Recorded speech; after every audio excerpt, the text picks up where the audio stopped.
தொலைக்காட்சிகளில் சொல்லப்பட்ட அதிகபட்ச விஷயம் என்னன்னா, விஜய் குற்றப்பத்திரிகையில் சேர்க்கப்படுவாரா? எந்த தொலைக்காட்சியிலும் விஜய் இன்றைக்கு கைது செய்யப்படலாம்ன்றோ, கைது செய்யப்பட்டு சிறையில் அடைக்கப்படும் அப்படிலாம் எந்த செய்தியுமே வரல. அப்படி ஒரு வதந்தி வந்ததா? இவர் ஒரு வதந்திய தாவேக சார்பா அவங்களுக்கு என்ன நோக்கம்? திமுகவை குற்றம் சாட்ட வேண்டும்.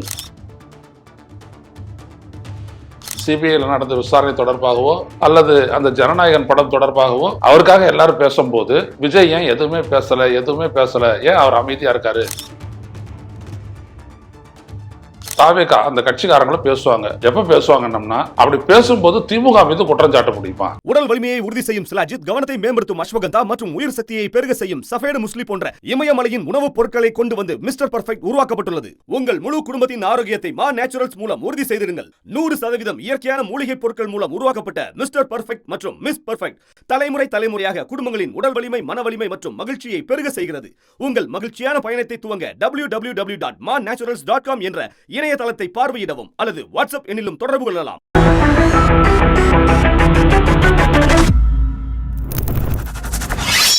வணக்கம் தோழர்களே, ருசோ செய்தியின் வாயிலாக இன்று மீண்டும் உங்களை சந்திப்பதில் பெரும் முயற்சி அடைகின்றேன். தமிழக வெற்றி கழக தலைவர் விஜய் கரூரில் நடந்த அந்த நெரிசல் மரணங்கள் தொடர்பான வழக்கில் மத்திய புலனாய்வு கழகத்தின் சிபிஐனுடைய விசாரணைக்கு இன்றைக்கு 2வது முறையாக உட்படுத்தப்பட்டு அவரிடம் நடைபெற்ற விசாரணை முடிந்ததாக அறிவிக்கப்பட்டிருக்கிறது. இன்று காலை முதல் இது தொடர்பாக பல்வேறுபட்ட செய்திகள் சிபிஐ வட்டாரங்களில் இருந்து தகவல் என்றெல்லாம் வந்திருந்தது. ஆனால் உண்மையில் இதுவரை 12, 13, பிறகு 19 3 நாட்கள் நடந்த இந்த விசாரணையில் முதல் நாள் ஒரு 7 மணி நேரம், அடுத்த நாள் ஒரு 6 மணி நேரம், இன்றைக்கு ஒரு 5 மணி நேரம் என்று ஒட்டு மொத்தமாக 18 மணி நேரம் விஜயிடம் விசாரணை நடைபெற்றிருக்கிறது. அது எதற்காக நடைபெற்றது, என்ன நடந்தது என்பது தொடர்பாக யாரும் எந்த தகவலும் சொல்லவில்லை, சொல்லவும் மாட்டார்கள். ஆனால் என்ன போடப்பட்டது என்றால், ஆங்கில தொலைக்காட்சிகளில் பொதுவாக அந்த உள் நிகழ்வுகளில் இருந்து பெறப்பட்ட தகவல்களின் அடிப்படையில் அவர்கள் சொன்னது என்னவென்றால், Vijay whether is responsible or accountable. Vijay ஒன்றுக்கு அங்கே நடந்த அந்த நிகழ்வுகளுக்கு பொறுப்பானவரா அல்லது அவர் பொறுப்பேற்க வேண்டுமா, அப்படித்தானே வருது ரெஸ்பான்சிபிலிட்டி அண்ட் அக்கௌண்டபிலிட்டி என்று. இதை மட்டும் போற்றார்கள் அவர். அல்லது இப்படி சொன்னார்கள், விஜய் சாட்சியா அல்லது விஜய் குற்றம் சாட்டப்பட்டவரா, whether is a witness or is an accused என்று. இப்படி சொன்னால் இது புரியும் என்று நினைக்கின்றேன். அதாவது அங்கே நிகழ்ந்தவையெல்லாம் விஜய்க்கு எந்த விதமான சம்பந்தமும் இல்லை என்று சொல்லும் பொழுது என்று வைத்துக்கொண்டால் அவர் அதற்கு விட்னஸ் மட்டும்தான். நான் பேருந்தில் இருந்தேன், இப்படிலாம் நடந்துச்சு, பார்த்தேன், நான் மேலே போய் பார்த்தேன், மயங்கி விழுந்தாங்க, நான் தண்ணீர் பாட்டில் போட்டேன் அவங்களுக்கு, அதுக்கப்புறம் அந்த இடத்துல இருந்தால் விஜய் சொன்னது என்னென்னா, அந்த இடத்தில் நான் இருந்தால் மேலும் அது பிரச்சனையை உருவாக்கும் என்பதனால் அந்த இடத்தை விட்டு நான் போய்விட்டேன் என்று விஜய் கூறியிருக்கிறார். அதே நேரத்தில் அவ்வளவு மக்கள் திரட்டப்பட்டது ஏன், வெளி மாவட்டங்களிலிருந்து வரவழைக்கப்பட்டது ஏன், இவர் 7 மணி நேரம் தாமதமாக ஏன் அந்த இடத்திற்கு வந்தார், அந்த இடத்தில் பகல் 12 மணிக்கு விஜய் பேசுவார் என்று அந்த கட்சியினர் அறிவித்தாரே, அதுக்கு விஜயனுடைய சம்மதம் இருந்ததா இல்லையா? அதற்கு முன்னெடுத்த நாமக்கல் பொதுக்கூட்டத்திற்கு, அந்த கூட்டத்திற்கு விஜய் காலை 8:45க்கு பேசுவார் என்று சொல்லப்பட்ட நிலையில் அவரின் சென்னையிலிருந்து 8:30 மணிக்கு தான் புறப்பட்டார். அங்கு போய் அவர் 2.25 மணி நேரம், 6 மணி நேரம் தாமதமாக பேசினார். அது ஏன்? 3 மணிக்கு அந்த நாமக்கல் மீட்டிங்கை முடிச்சவர் 4 மணிக்கு 4:30 மணிக்கெல்லாம் இங்கே வந்திருக்கலாமே, ஏன் அவர் 7 மணிக்கு வந்தார்? 7 மணி நேரம் தாமதமாக வருவதற்கான காரணம் என்ன? இதெல்லாம் இவருடைய ஒப்புதலோடு நடந்ததா இல்லையா? ஒப்புதலோடு தான் நடந்தது என்றால் அங்கே நடந்த அந்த மரணங்களுக்கு விஜயும் பொறுப்பு ஆவார். அதாவது is an accused, he should be accountable. ஆனால் அந்த இடத்தில் அவரை பார்க்கத்தான் வந்திருந்தார்கள். அவர் இந்த இடத்தில் பேசுவது, அவர் வந்துட்டு ஒரு ரெஸ்பான்சிபிலிட்டி தான் அவருக்கு. நான் இருந்த ஆமா உண்மை, ஆனால் எனக்கு இதில் வந்துட்டு இந்த மாதிரி லேட்டாக வந்தது, இதெல்லாம் பற்றி எனக்கு எதுவுமே தெரியாது அப்படின்னம்னா அப்போ அவர் ஒரு விட்னஸ் தான். இது எந்த இடத்தில் விஜயை மத்திய புலனாய்வு கழகம் சிபிஐ அவரை ஃபிக்ஸ் பண்ண போகுது அப்படின்றது தான் இன்னைக்கு பரவலாக நாடு முழுவதும் இருக்கக்கூடிய ஒரு செய்தி. விஜய்க்கு எதுவுமே தெரியாது, அந்த இடத்தில் காவல்துறைகள் 50 மீட்டர் முன்னாடியே அந்த பஸ்ஸை நிறுத்த சொன்னாங்க, அவருடைய பிரச்சார வாகனத்தை நிறுத்த சொன்னாங்க.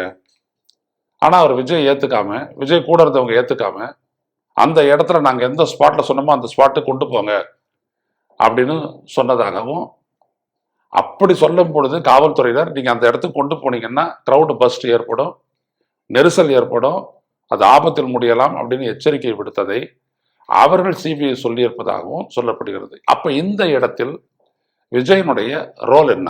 இவ்வாறு கேட்கப்பட்ட போது அதற்கு பதில் சொன்னது யார்? அந்த இடத்துல தான் போனோம், அங்கத்தான் நின்று நான் பேசுவேன் அப்படின்னு சொன்ன விஜய் சொன்னாரா, அல்லது வேறொரு சொன்னார் என்றால் விஜய் சொல்லி அவர் சொன்னாரா, அல்லது அவர்களாகவே சொன்னார்களா?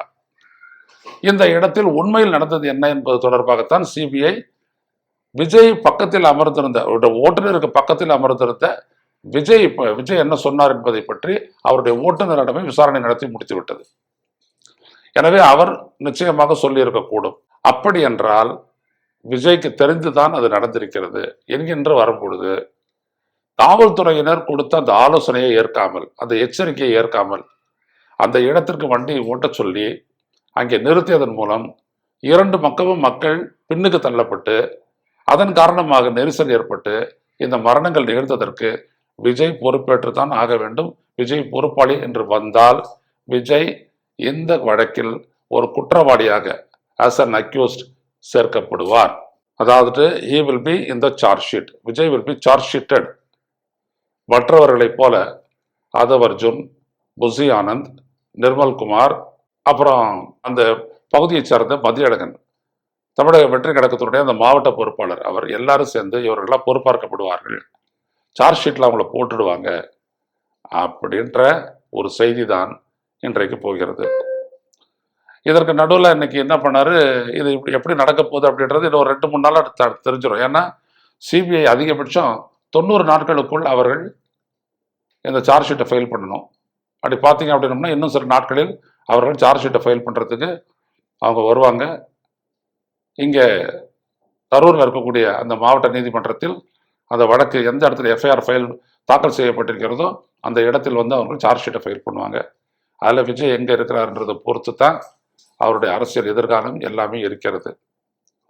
எப்படி பார்த்தாலும் ஒரு முக்கியமான இடத்திற்கு இந்த வழக்கு வந்திருக்கிறது.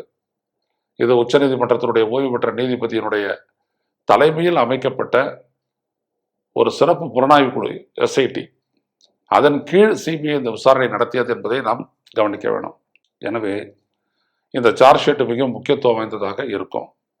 இதில் வந்துட்டு அரசியல் ரீதியாகவும் பேசுகிறாங்க. விஜய்க்கு வந்துட்டு அழுத்தம் கொடுத்து விஜய் பாஜக கூட்டணிக்கு வர்றதுக்கு ஒப்புக்கொண்டால் சார்ஜ் ஷீட் வேற மாதிரி இருக்கும், விஜய் ஒப்புக்கொள்ளாவிட்டால் அதுக்கு வேற மாதிரி இருக்கும் என்றெல்லாம் சொல்லப்படுகிறது. இந்த நிலையில் இன்றைக்கு விஜய் விசாரணை முடித்துவிட்டு வெளியே வந்த பிறகு, சிபிஐனுடைய அந்த தலைமையகத்திலிருந்து வெளியே வந்த பிறகு, அந்த கட்சியினுடைய இணை பொதுச் செயலாளரான சிடிஆர் நிர்மல்குமார் செய்தியாளரிடம் பேசினார்.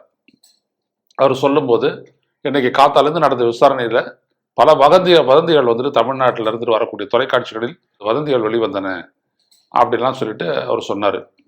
இந்த மாதிரி விஜய் கைது செய்யப்படுவாரா என்றெல்லாம் சில தொலைக்காட்சிகளில் செய்தியெல்லாம் வந்துச்சு, இதெல்லாம் வதந்தி அப்படின்னு உடனே அங்கே நிருபர் ஒருத்தர் கேட்குறாரு, யார் எந்த தொலைக்காட்சி அப்படி ஒரு வதந்தியை பரப்புனது அப்படின்னு நீங்கள் சொல்கிறீங்க அப்படின்னோம்னா திமுக தொலைக்காட்சிகள் அப்படின்னு அவர் சொன்னார்.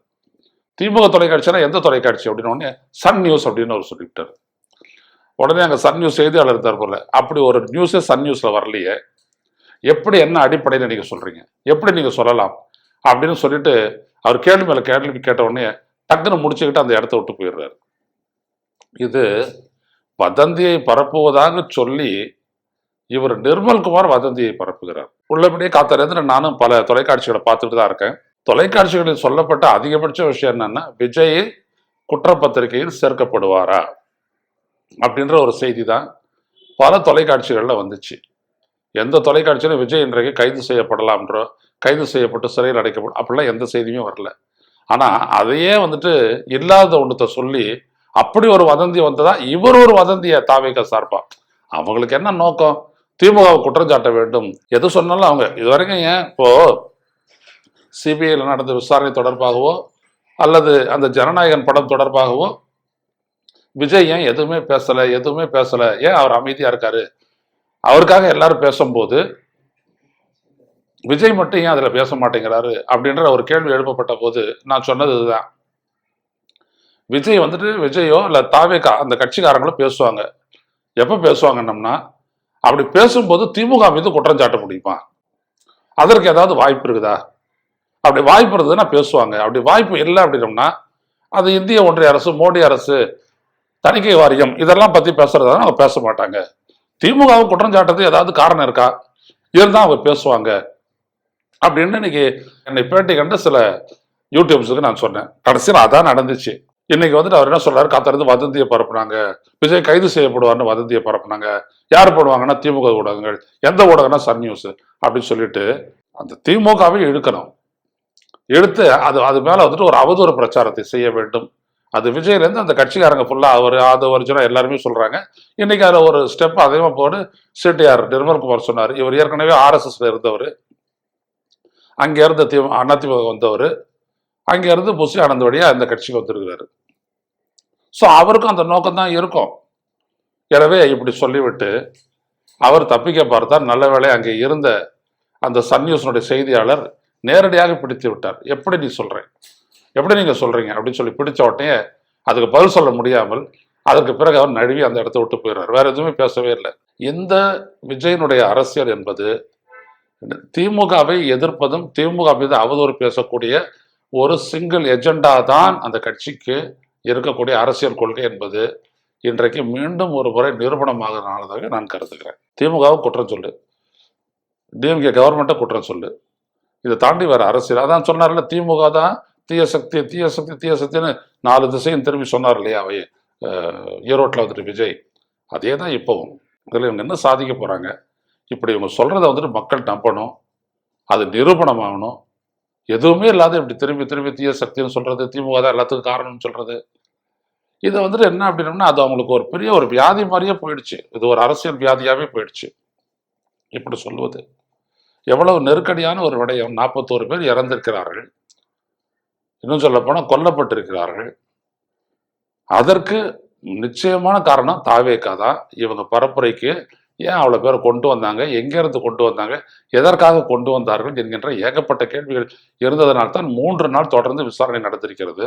அவ்வாறு இருக்க தங்கள் நிலையை தெளிவுபடுத்திவிட்டு இந்த இடத்திலிருந்து, இந்த சிபிஐனுடைய விசாரணையில் இருந்துட்டு பத்திரமாக வெளியேற வேண்டும் என்கின்ற சிந்தனை இல்லாமல், இந்த விசாரணையின் போதே விஜய் பல முறை போலீஸ் தான் சொன்னாங்களா, போலீஸ் எங்களுக்கு உரிய பாதுகாப்பு கொடுக்கல அப்படியெல்லாம் சொல்லியிருக்காங்க. அவங்க ஒன்றும் எதிர்கேள்வி எல்லாம் கேட்டிருக்காங்க.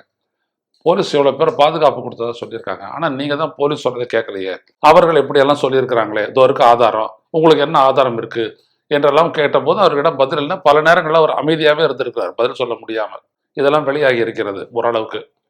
எனவே அடுத்த சில நாட்களில் விஜயனுடைய இந்த நிலை, அவர் குற்றச்சாட்டுக்கு ஆளாவாரா அல்லது இவருக்கும் அங்கே நடந்த சம்பவத்துக்கும் சம்பந்தம் இல்லை என்று ஒரு குற்றப்பத்திரிகை தாக்கல் செய்யப்படுமா, அதற்கு முன்னால் விஜய் இங்கே தனித்து போட்டியிடுவாரா அல்லது பாஜக அதிமுக தலைமையிலான கூட்டணிக்கு போவாரா அல்லது அவர்களுக்குள் வேறு விதமான ஏதாவது ஒப்பந்தம் ஏற்படுமா? ஏன்னா அப்படி கூட பேசிக்கிறாங்க, விஜய் நிற்பாரு, ஆனா பாஜக போட்டியிடுற இடத்துல அவர் பரப்புரை செய்ய மாட்டாரு, ஒரு பலவீனமான கேண்டிடேட்டை போடுவார் அப்படின்னாங்க. அவர்கிட்ட பலமான கேண்டிடேட் யார் இருக்கா?